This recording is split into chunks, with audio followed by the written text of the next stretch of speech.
Slack group that has about 650 people on it, but it has individual channels, and we're able to connect and meet on there as well. What the community really is for underrepresented voices, whether based on gender, neurotype, or any sort of background, any sort of story. All are welcome here.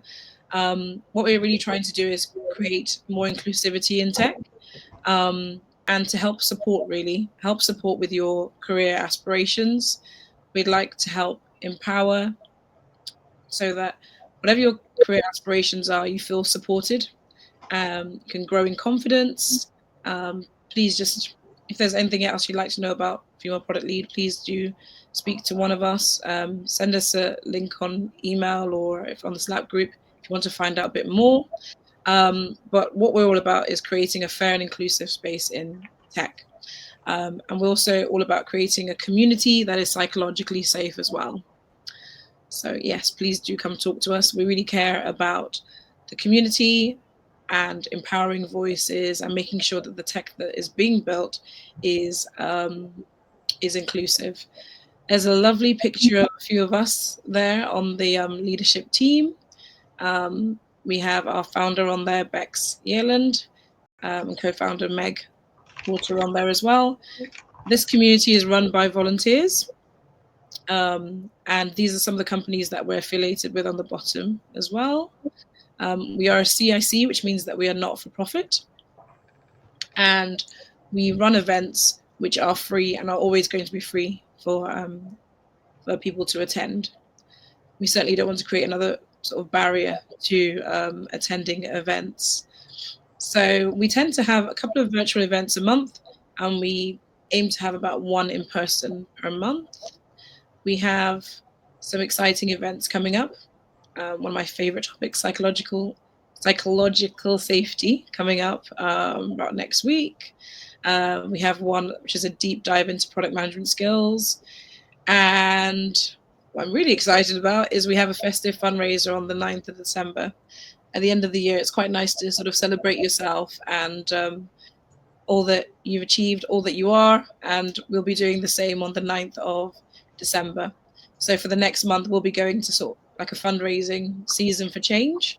And all the money that we raise and all the donations that we raise all go back into running events for members as well. As partnerships director, you might receive an email from me. If you'd like to get involved, or you think your company might like to get involved in female product lead, do talk to us. But otherwise, I think, yeah, please do scan the Loom code on the top right. And please do enjoy your event. We are so happy that you're here. Wanted to just welcome you. Yeah, get comfortable. And yeah, with that said, I'm going to hand over to Carlotta. Really looking forward to this. Carlotta is an amazing coach.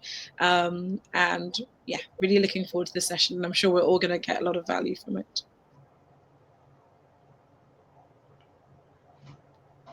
Thank you. Anna, would you like to go first or I go? I can do a quick intro, just to introduce people to who you are, and then I'll hand over to you. So yeah, we're super excited to have Carlotta here with us today. She's got a wealth of experience. She's been in tech for almost 20 years now. She used to be the CPO at giffgaff. She's worked at Vodafone, so she's got lots of telecoms industry knowledge. But yeah, nowadays she's a coach. She's coaching people on trying to find their path in their career, looking for higher performance, etc. She's also a mum. She's super passionate about empowering parents to thrive, really, balancing that work and life. And that's why she's here today to talk to us about lots of cool strategies that we as product leaders can use in our home life as a parent. So yeah, so really excited to hear all about it from Carlotta today. I'm sure everyone will come away with lots of things to try, and good actionable advice. So I'm really looking forward to this, and I'm handing over to Carlotta now. Thank you, Anna, and welcome to everyone from me as well. I was thinking, preparing about this event, what you really need to know about me, and given that I would like to make this conversation a lot more about you rather than myself, I thought there is really just one thing you need to know about me in this context, which is basically I had the biggest highlight of my career and personal life coming at the same time. I was appointed as GIFCA first CPO a few years ago when I was 8 months pregnant. And that was absolutely my dream role. That's absolutely what I wanted. It was absolutely my definition of success. And then I had the premature baby. So basically, there was no time difference between the two. In the span of 15 days, I became a board member and I became a mother. And, goes without saying, otherwise we wouldn't be here today, that combining the two things at the same time wasn't necessarily straightforward, wasn't always easy. And I feel that I've gone through a lot. Reason why then I became so passionate about supporting other working parents find their own way while they navigate their relationship with their kids, with their partner at the time when everything shifts, and navigating their own careers. And I won't talk much about this today, but this idea came to me because I was exposed very quickly and easily when I returned to work, being a board member, to leadership conversations, promotions, leadership training. And there was no acknowledgement in it whatsoever that actually I had slept 30 minutes the night before and the night before and even the night before. And that happened for years and years. And so I think it's just really, we keep this conversation about leadership and parenting like two separate conversations, while actually we're just one person and quite frankly struggling from most of the time, let's say from time to time, but also very often, I think, as a new working parent. And equally, when I was approaching topics around parenting, nobody was actually acknowledging, especially on gentle parenting, when, it's not all about the children and not really about yourself, that I had been working for 10 hours. I had to try to push numbers, make tough decisions, manage people conversation, and was quite frankly drained. And when you put a toddler on a high chair and you try to feed them and they keep throwing food back at you, it's really hard to be a Zen parent and to be parent them in a very gentle way. And that's how this idea of bridging the gap between these two conversations came to my mind. And I'm pretty sure from a few nods in the room that resonates with you all. It's quite straightforward. I don't know why these two things actually are not brought together more often. And then I started working with private clients. I work now mainly in consulting in product because I still love product very much, but also coach private clients mainly. And a lot of these conversations were revolving around the fact that I coach mainly product people. And I realized that actually there were so many skills that we learn as a good product manager that we do not reapply to our personal lives. The idea of being really ruthless in prioritizing, adjusting, testing, being really good at managing stakeholders, they are incredible skills when you are a parent. And yet, because of the fact that two conversations are kept quite segregated and separate, we never even think how good we can be as parents just by reapplying a bit of that logic into our own personal life. And this is how this event came about. I thought I shared with the Female Product Lead group this idea, and they were super supportive of, having this conversation with you. I'm not aiming for a real talk, that way. I would like this to be an interactive session. I will take you through, yes, a bit of a reflective exercise to make it a lot more practical for you, so that you can get real value out of this conversation and not just me talking. And I will use a bit of techniques that I've used with other groups in a group coaching session. It's not going to be a group coaching session per se yet, but we will use some techniques that you might or might not be familiar with it. But bear with me, engage with the topic, and I'm sure you will get practical value out of it. So if you want to grab a pen and paper, that would be great, or any digital support you might find around you. I think you will get a lot more value out of the conversation. How does it sound? Are we ready-ish to go? Yeah? Brilliant. I don't think I can see all of you, but yeah, all the others. Oh, there are so many screens, 2 screens. All right, okay, brilliant. I can't see all of you, but I'll try to flick between screens so that I can hopefully get a bit of a sense for everyone in the room. So I'd like to ask you a first question to start breaking the ice. And my first question is, reflecting upon your week so far, what has been most stretching for you as a working parent? I think we also have a poll that could support you answering this question, or you can engage with the poll. You can write it down on your own. You can come off mute if you like, if you want to share what is really stretching you, not in general, but right now, this week, more specifically. Is that time for yourself? Is finding time with your partner, time to think, sleep deprivation, guilt, emotions? Should be seeing the poll on the left-hand side. Or you can even take a few seconds to write it down and start thinking about it. For me, this week was absolutely the fact that I had it all planned and all under control, this event and a few other events, and then my daughter got sick. She got ill at the beginning of the week. And again, I was back into having to remind myself that I'm not just working, I'm also a carer. And even if I'm trying to fit her into my own work schedule, something that I'm really passionate about, then there are so many adjustments I need to make on a weekly basis. So let's see what's happening for you. Figuring out dinner between work. Whoop. Sorry. I lost it. Oh, between work, pickup, and bedtime. Yes. Yeah, meal prep, huge topic. Preparing dinner, making dinner, grocery. Dave, sleep deprivation. I know.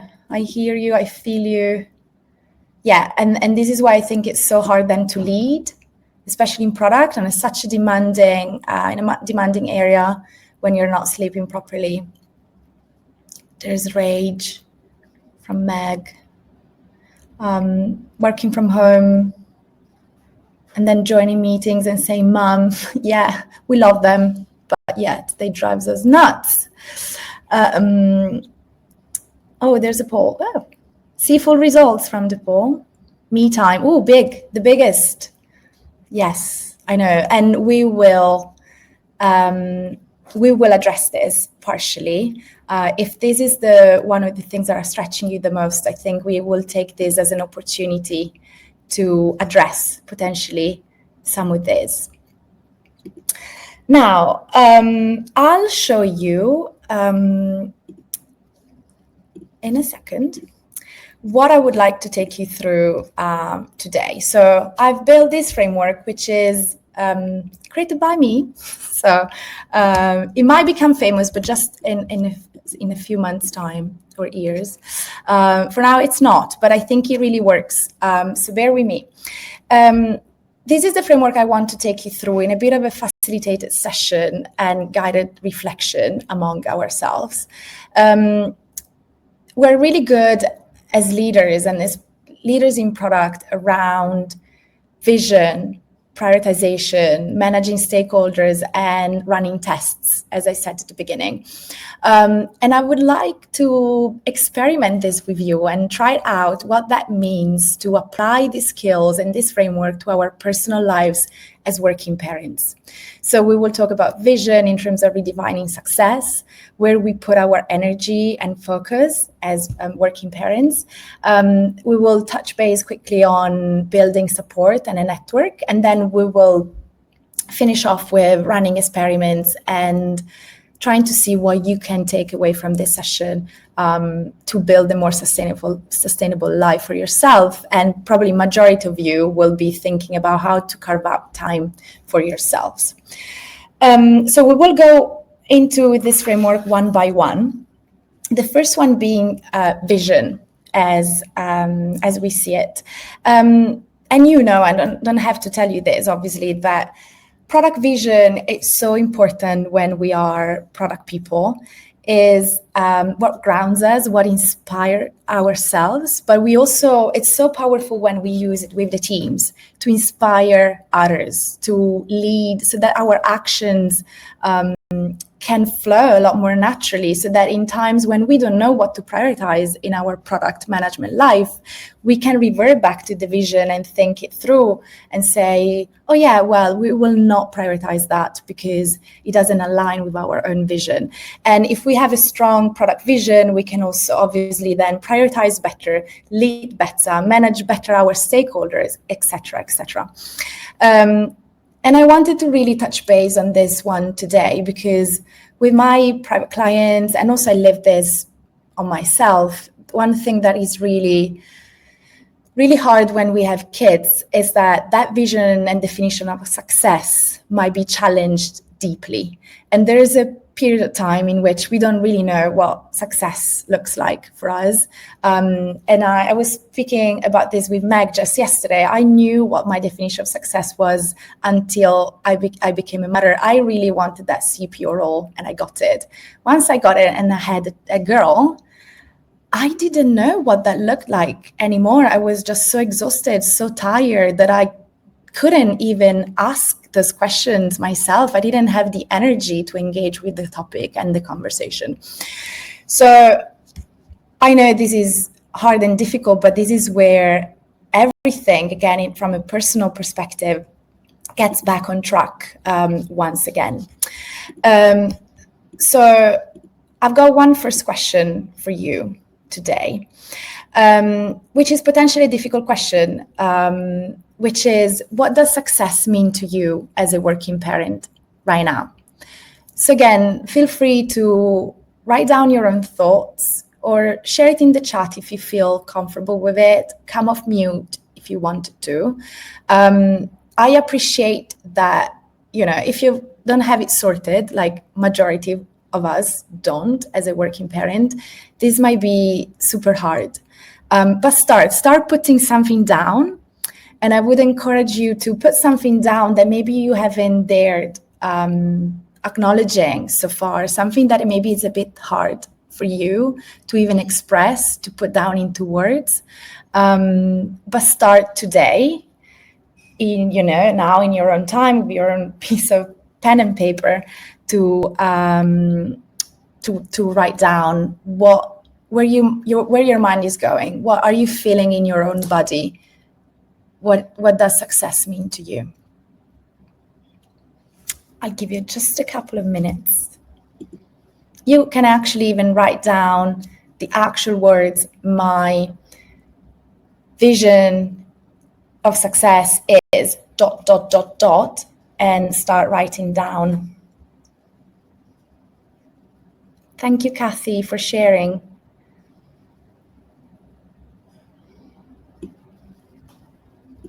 Success is for me, is everyone, me, husband, and 3-year-old has been fed, clothed, and getting enough rest. So simple, yes, so hard, yes. Jen, having a happy kid and being happy too. Rebecca, being clear and confident in my values and boundaries to enable me to make trade-offs without guilt. Amazing, yes. Monia, my vision of success is calm, balance, and presence. Presence, so such a good word, whilst parenting, and presence whilst working.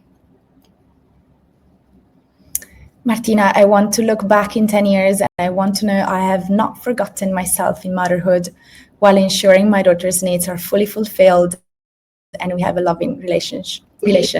Beautiful, amazing. Happy kids. Purpose from Pramila. Emily, being a good role model for my teenage daughters. Rekha, success is for me to be financially independent and build my AI business without guilt of not being a perfect mom. And Meg wants to help people every day, including family and herself. Thank you. I'll give you just another, like a few seconds, just to wrap this up. Just let it sink. Write down the last few words or things that come to your mind. Maybe they don't have to be fully, articulated, well articulated. It's okay to put down some feelings, some words that come to your mind just right now. I'll move on then to prioritization. And this one, I think, is one that we care so much. We know so well as product people that that's our one job. Like, we have the final say on what gets delivered and prioritized. And yet I find that as working parents, our energy and focus and our priorities get scattered around onto 10 million things. And sometimes we just run and without knowing anymore, without stopping and without realizing why we're doing what we're doing. And on prioritization, also quite interesting thought is that there are so many frameworks and so many people that are making money out of these frameworks. But I don't know how much we apply this again to ourselves and our families and trying to integrate work with life. So my encouragement is, for example, if you picked the Moscow framework, which I'm sure you're familiar with, but it's essentially a framework according to which you categorize your activities or your priorities between must, should, or could do, and start giving you a sense of priorities and where you should be going as a product person. And try to do that as a working parent and see that I try to do it on my own. And sometimes you just put activities down or tasks that you have to do. You don't know where they go because you don't know whether they're should, could, like, what am I doing? It's a bit of a mix of stuff. So try that. We can't do it right now. It would take too long. But I would like to give you the opportunity to think it through for a second with just, a powerful question, which is thinking about your vision and what you have just shared with me. Start thinking about one thing that you could prioritize as a higher priority so that you can achieve your own goals. And at the same time, since we can't do everything and it would be incredibly wrong to just prioritize more things, try to think, and this might be harder, what is the one thing that you're going to deprioritize in exchange? And again, ground it in your definition of success, in what you want to achieve, how you want to live, how you want to lead. Scan through the things that maybe you have found challenging this week, in the last few days, and start noting down on your own piece of paper, what is the one thing that you need to reprioritize? You've given me some feedback around me time, for example. Where are you? Who's you? As Anna was saying, what can you do? What is the one thing that you can reprioritize and one thing that you would deprioritize?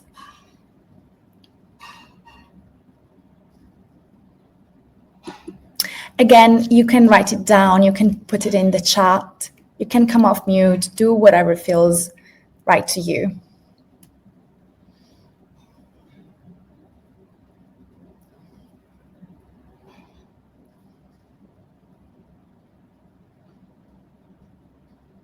I'll give you just a couple of minutes. But I would like, while you're writing down, while you're thinking through, just wanted to stress how important it is to do this work, because you need to have your non-negotiables as a working parent. They need to be clear to you. So again, you can say yes to the right things and no to the things that don't serve you. And if you have a clear vision and you know how to maximize your energy, your focus, your effort, then you're going to be a lot more successful in getting there, and you won't exhaust yourself.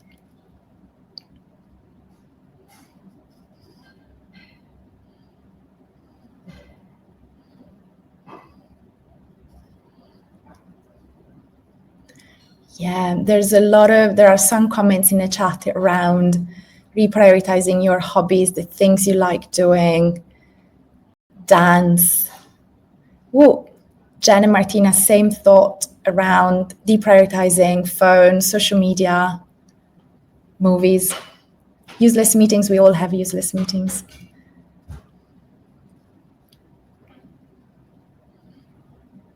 Yeah, exercising. Yeah, and from Pramila, spending time with 100% focus. It's so hard to be present, as Edmonia also was mentioning. So hard. But I think it gets easier when you know that that is a goal of yours.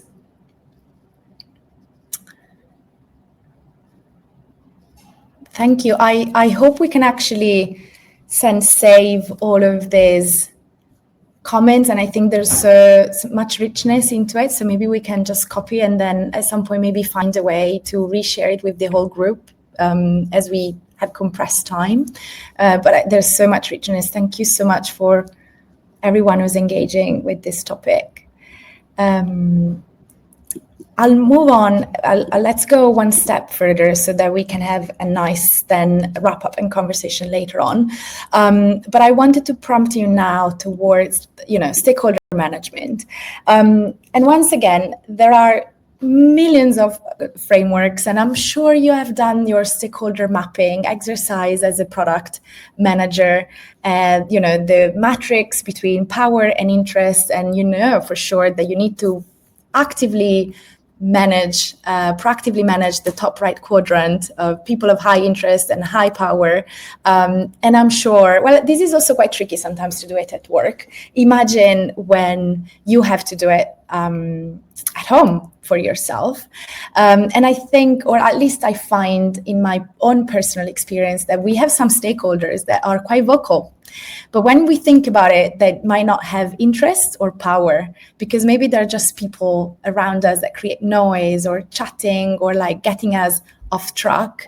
And there is actually just a limited bulk of people, a number of people that actually we need to manage proactively. And if we did that a lot more effectively, then we could be building a lot more sustainable lifestyle for ourselves. And so this, in terms of working parents, means essentially asking for help, building a support network, reaching out to the people that you need to be able to create that life, to achieve that vision. And so my question for you now is, what type of support do you need, either at home or at work, to prioritize your goals? Who should you ask? Who do you need to have a conversation with? And yes, that could be both at home or at work. You see by now that I'm passionate about addressing those at the same time. So if you want to achieve some personal goals, you might be having some conversations that you may want to have at work, or vice versa.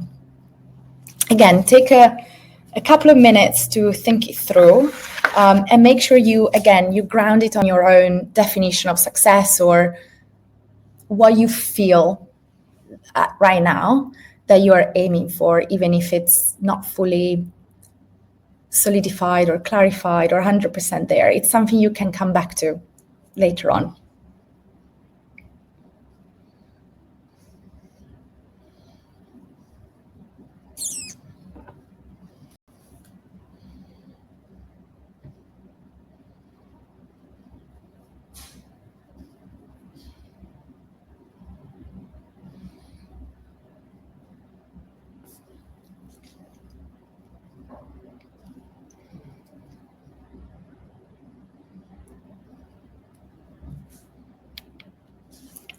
And again, if you feel comfortable, you can share in the chat, you can come off mute.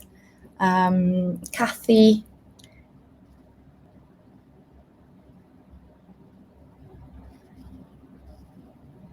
Yes, yeah. If you need to rest, she needs to go to sleep. Yep. Easy, isn't it, Kathy?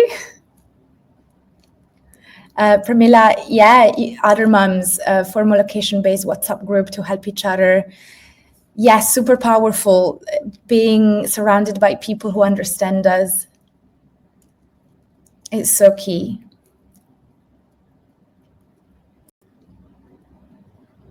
Yeah, Rebecca, not immediately, but thinking about school holidays. Yes, huge problem. Yeah, and having a positive attitude towards and trying to think about who could say yes and who can help. And Meg is going to needs help from her local community more.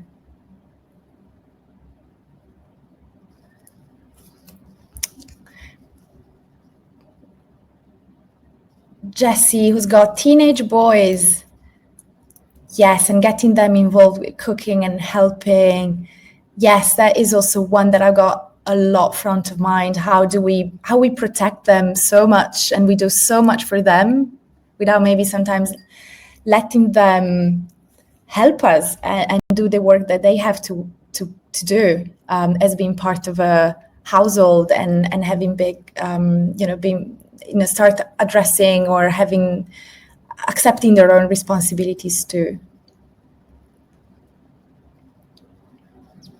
Yeah, other half, yes, a lot of topics, a lot of conversations when my clients go around are about the partners and how the division of labor, and yet sometimes we just don't say it as we would like to. We're not direct enough. This can go a long way. Sam as well, need more help from my partner. Again, those could be absolutely challenging, difficult conversations. And I don't know, we tend to feel very vulnerable about it. But there are absolutely ways to be direct and feel more secure and safe in having those conversations. Flexible working, huge topic. Yes, from Dave, need from the team. Absolutely. And partners again. Thank you all for sharing. Keep these thoughts, keep this feeling, all the feelings that you might be feeling right now, for one final reflection and question around experimentation and adjusting. And again, you got the analogy by now, like we have whole shipped features. We have all wanted to see the impact that was having, collecting data, numbers, customer feedback, and yet we don't always experiment with our own lives. And I do appreciate that maybe the thought is like, oh my gosh, I'm not going to experiment with my kids, which is fair. I'm not suggesting you to take it too far, but I'm suggesting you and encouraging you to maybe build a bit of sense of playfulness and lightness in your own schedule, in the duties, in the cooking, in all the duties that you have all shared and they keep coming up. They are so common. We all live exactly the same things over and over again. And so I'd like to ask you, reminding yourself about what you want to achieve, what is the one micro experiment that you could try in the next 2 weeks? So if you were bringing in your life a bit more of a mindset that you would absolutely have as a product leader around testing and experimenting and adjusting and see what happens, what is the one thing that you like to try in the next 2 weeks so that you can achieve your vision more easily? That takes you a step closer to your vision.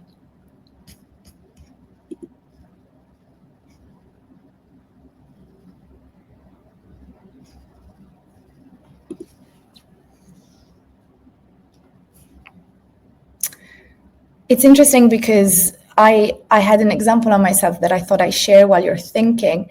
And actually, during a coaching call years ago, I identified Friday afternoon as the time when work was quiet and I had childcare covered. And normally I would actually feel the guilt as a mother to go and play with my daughter and spend time with her. But actually, thanks to a conversation with a coach, I realized that actually there was time where I could prioritize myself. And that became the time when I was deciding on a weekly basis whether I wanted to read the book, whether I wanted to sleep, whether I wanted to go for a walk. And that became, over time, consistently knowing that I had that golden time for myself, became really special. And I'm sharing this actually because 11 of you voted me time on a poll. So might give you some ideas of, where to start from. It could be really small as I'm using this time differently. And this is my own construct and my own setup, and I'm going to tweak it slightly to get a bit closer.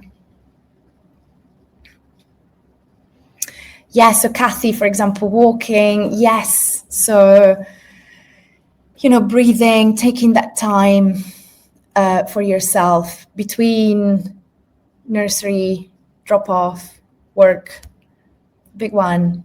Simple, but so impactful and important. Yes, Jen, caterer to provide a few dinners. Yes, we were talking about this again with Meg yesterday. Meal planning keeps coming up. It's just huge, like pizza nights where they're beautifully branded and positioned, but actually means mommy doesn't want to cook anymore. But kids will love it. You'll feel less guilt. And this is a hack that, it's gift that keeps on giving. Timer, tidying up. I've never seen this, Rebecca. I love it. It's so resourceful, so simple, so fun. I love it. Meg, planning a date. Yes. Family meeting every Sunday afternoon. Run a dinner sprint. Delegate to the kids. Yeah, like Jessie, for example.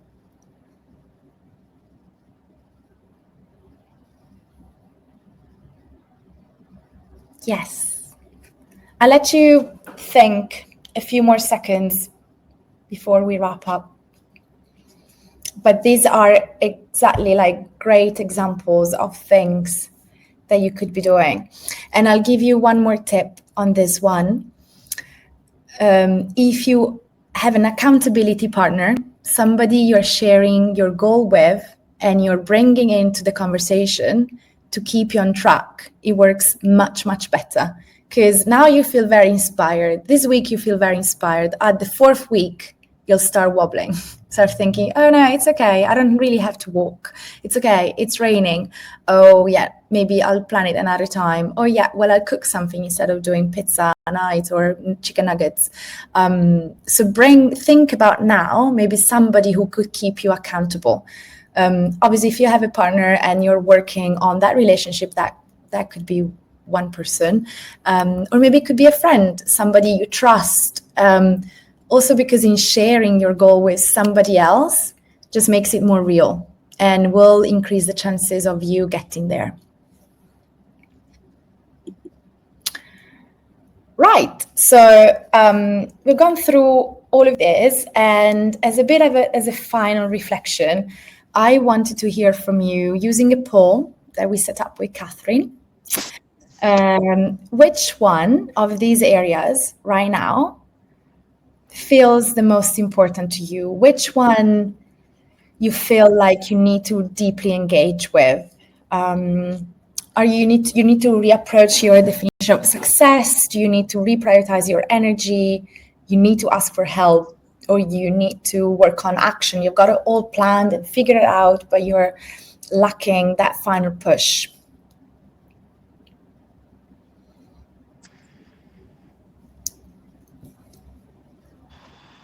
We have a lot of votes for energy and focus.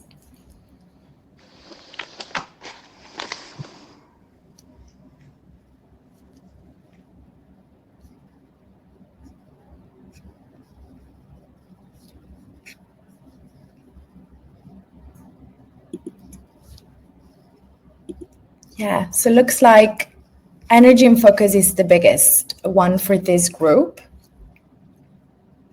But the rest is quite fragmented and split. So there's also a lot on stakeholder management and taking action. So a lot of, actually, except vision, I'm actually quite glad. I was pretty lost.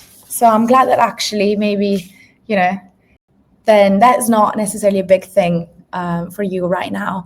But another advice I could give you is to try to do this, not just today, and we've done it in a quite compressed time. You could try again tomorrow and to see what comes up next week, in 2 weeks' time, in a month time, and just use it as a bit of a check-in for yourself. And like I said, it really works when you're ready to engage with it fully and try to, observe yourself, listen to yourself and see what comes out, so you can observe the new thoughts that are coming up. So it's great that we've done it today, but we've done it relatively quickly. And I wanted to give you a bit of a sense for what I wanted to share with you. But you can take a lot more time to do it in your own time and engage with it and do it and redo it. It doesn't mean to be perfect the first time around. It actually helps you sharpen your own thinking and understanding a bit better what you're feeling and what you're experiencing. So I think we got to Q&A now, if there's any.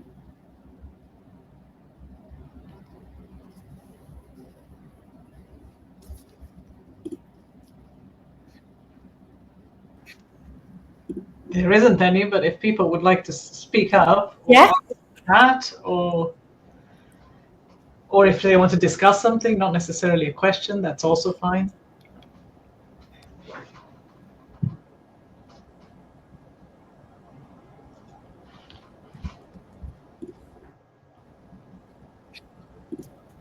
Meg says she's writing one. We're all waiting with bated breath, Meg. Sorry, I'm just gonna say it.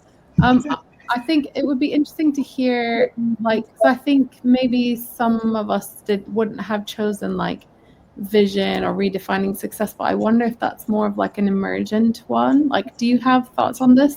If maybe as you start to think about, trying to juggle it all or rebalancing or whatever, did it happen that one day you just knew that you needed to shift your vision of success, or was that more a journey? Maybe you could share a little bit about that. Yeah, well, I can tell you about my own experience, and then I suppose it's really different from person to person. I suppose in my case, I was just very confused about what that definition of success looked like, and I knew I had to work on it, and I felt that there was a big burden on me because all the things that I wanted to achieve and I thought were part of my future, all of a sudden after having had a daughter, just felt different. And I didn't know exactly what all of these feelings that were coming up really meant. So for me, there was a lot of work that I felt I had to do. And at some point, through coaching, by just admitting, just saying what my struggles were without knowing, what what they were really, and starting to talk to people and opening up, then it became clear what struggle I was going through. And working with clients, and especially with working parents, what I notice is that maybe, I don't know, maybe we're not so used, some people are not necessarily used to ask those questions. And so it feels like, no, nothing has really changed. So I'm completely fine. And it's, I'm absolutely on track, which could absolutely be. But I notice in my own experiences that normally there are some shifts that have to be made anyways. And I think that instead with parents who have got a bit older kids, probably after 5 or above 5 to 6 years old, I think things start becoming a bit clearer again, probably because you've got over, the hard bit of getting to know yourself as a working person. And so I think it's really different from person to person, but also I think it varies massively depending on the age of the kids. I think after a while you're in the role for a bit longer. At the beginning, usually, when we go back maybe to work after, especially maternity leave, I don't know, maybe after 6 months, 9 months, a year. And we're so new to the role of being a working parent that I think it's easy to be feeling lost, but it's also hard to admit it, I think.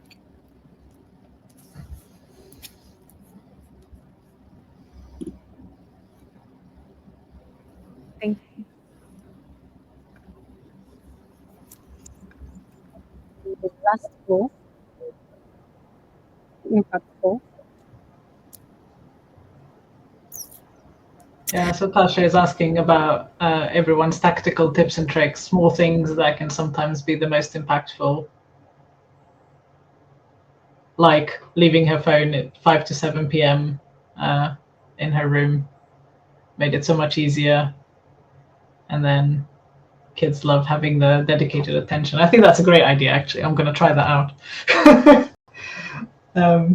I think I'm definitely guilty of having my phone with me too much and looking at it every time it pings with a message. Yeah, especially if you're, some of you were working on presence, then obviously that is the one thing that will, get you off track very easily. And it could be put in another room with the ringtone on. So if there is an emergency and really you need to talk, then you would know.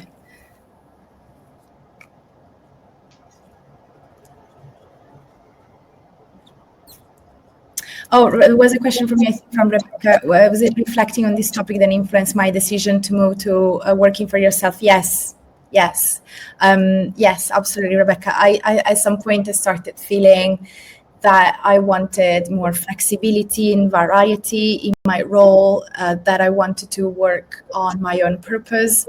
I started thinking about what I was good at, what I had to offer, and I started prioritizing the things I love most doing, and that's how I landed on coaching and consulting. And I had very clear success criteria. And it's funny because when I was speaking with some of my colleagues at the time, I just said, I know what I don't want. I don't want A, B, C, and D. And everyone was laughing. It's like, so what do you want? It's like, doesn't matter too much, but I know I don't want this. And that could be, if that's easier for you to start from what you don't want to do, as to give, before finding actually what you really want to do if you're at that stage where you are reapproaching priorities in life and finding what really gets you up in the morning. About to leave and start my own company myself, so it's for the same reason. It's quite common, and I think it's a beautiful journey when you get to that point when you just feel you have something else to give.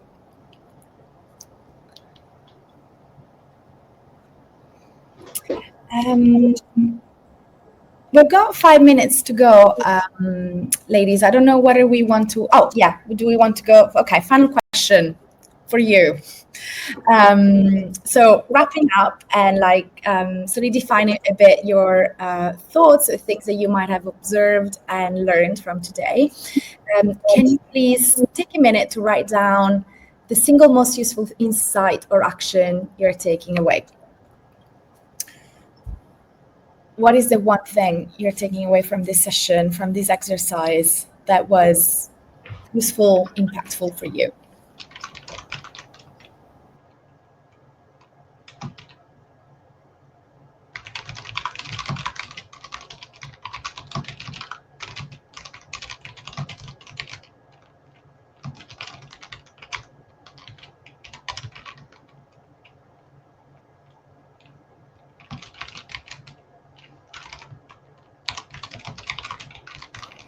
I'm hearing some of you working. Some great typing sounds happening.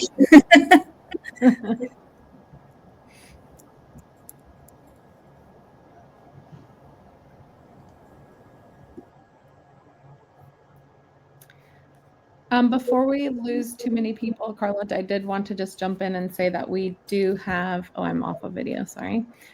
We do have that poll ready if you want to just say a little thing about the FPL coaching pilot. I have the link here that I can send out.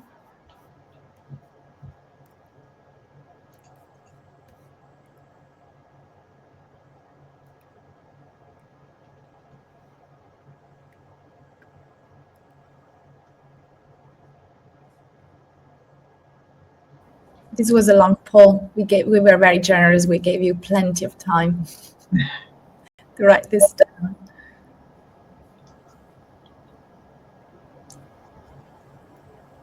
I love how varied the takeaways are. So many different things.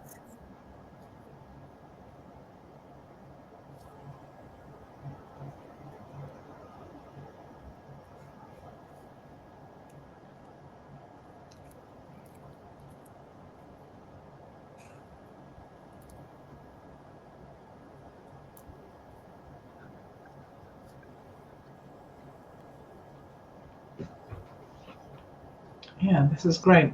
Lots of good takeaways in here.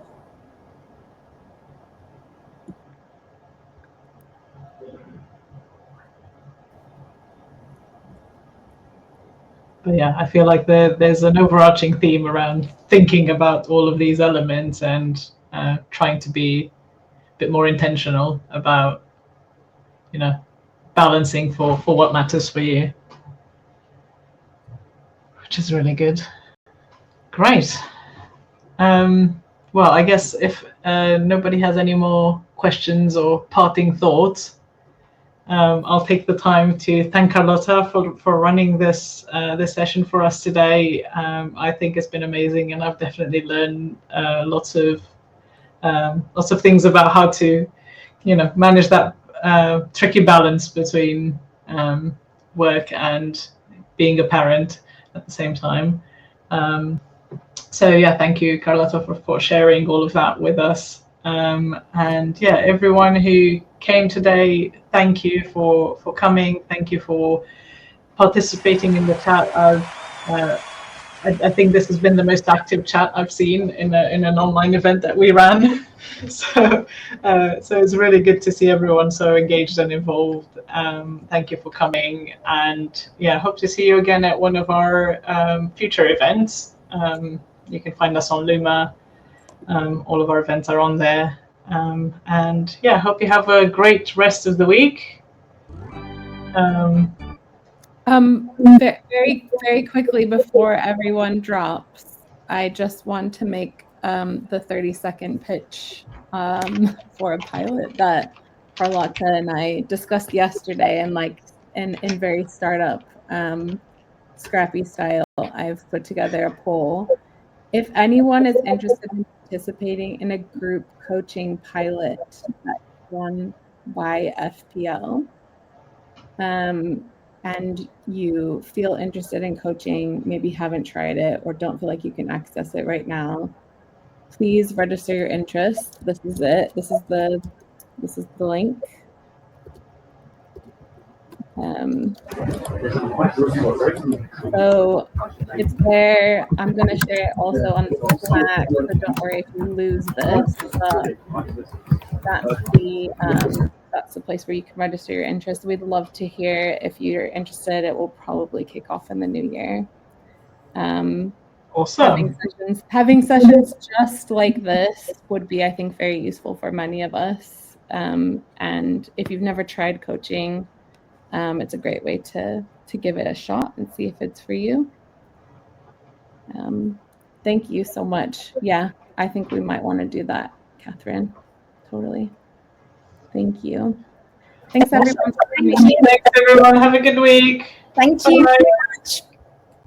Bye.